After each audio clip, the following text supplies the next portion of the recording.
All right, Money Vikings, welcome back to the show. Thank you for joining. Money Viking G here. Really appreciate you tuning in. I got a really good one for you today, and I want to blend a couple of things, but the basic theme of what I want to talk about today in this segment is how Bitcoin compares to other assets, and really the big picture concept that I want to get across here is that there is nothing safe, but the good news is that's not to worry. It just means that the misconceptions we may have about Bitcoin are just misconceptions in a lot of ways, and that other things kind of create the illusion of safety, but they are not safe. So welcome back on this hot summer day as we wrap up summer 2025. One thing I did want to mention, I wanted to share, I do collectibles as well. So I like to share collectibles on this channel that I just think are really cool. I like to talk about collectibles. Collectibles are very interesting. It's another asset class in its own right. Very untraditional, of course, very much outside the mainstream S&P 500 index. But I did get this amazing Spider-Man Magic the Gathering collectible at Comic-Con, which I thought was so cool. It's basically an homage to Amazing Spider-Man #1. It's got the 4/4 right there. It says legendary creature, superhuman hero 4/4.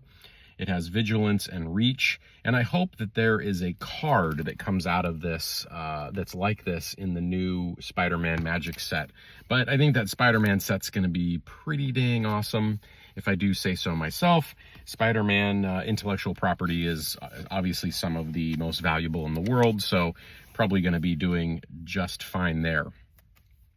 So back to the topic at hand. Bitcoin, again, is along the lines of investing for middle-class people, building wealth. That's why I do the collectibles as well.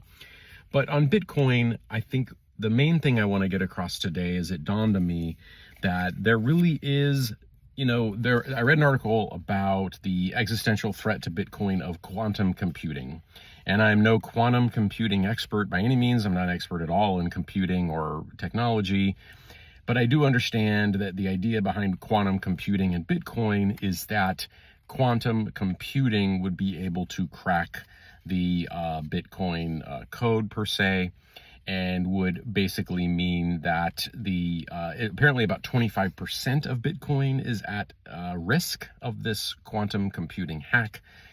But my understanding is we are quite far away from this happening, okay? So we just have to keep that in mind.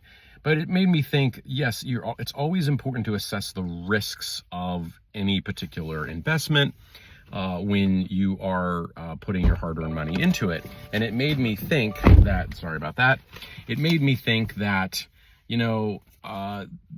I've lived through many things with investing where there has been risk. And for example, just investing in bonds or the S&P 500 index in your 401k is risky. But it does not mean we should not do it. Because what ends up happening, I've found, is that humans work things out. So let me give a few examples. If you're a Gen Xer like me, you've lived through the dot-com bust. You've worked through 9/11. You've worked through the financial crisis of 2008. You've worked through a pandemic. Various things here and there, European, countries in Europe defaulting on their debt, etc. So you've lived through a lot of these existential crises that you have nothing to do with and you really can't do much about as an individual. But all these things are a threat to all assets. Climate change is a threat to real estate and other things. Terrorist attacks are always a potential threat. Another pandemic, obviously, is another existential threat. Financial collapse, the debt that the country is facing right now is a threat. But the point is, there has to come to a point where you tune out the noise and you just focus and you just do the best you can. That's all any of us can do. And that's the main message today. It's kind of like that movie Trolls, where there was the troll named Branch, and he basically just lived underground in a bunker, and he was afraid of everything and spent his whole life in this gray bunker world.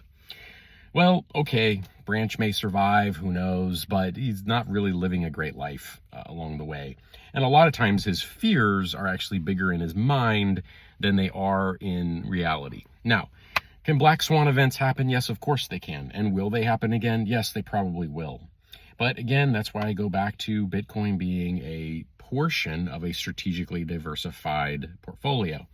And like I would say, Bitcoin does not suffer from those threats any more than any other asset class does. In fact, in some ways, Bitcoin suffers less from those threats than other asset classes do. So, climate change, other things, even terrorism and all that kind of stuff, wars, I don't know. Bitcoin actually may come out on top and may come out unscathed with a lot of these existential threats.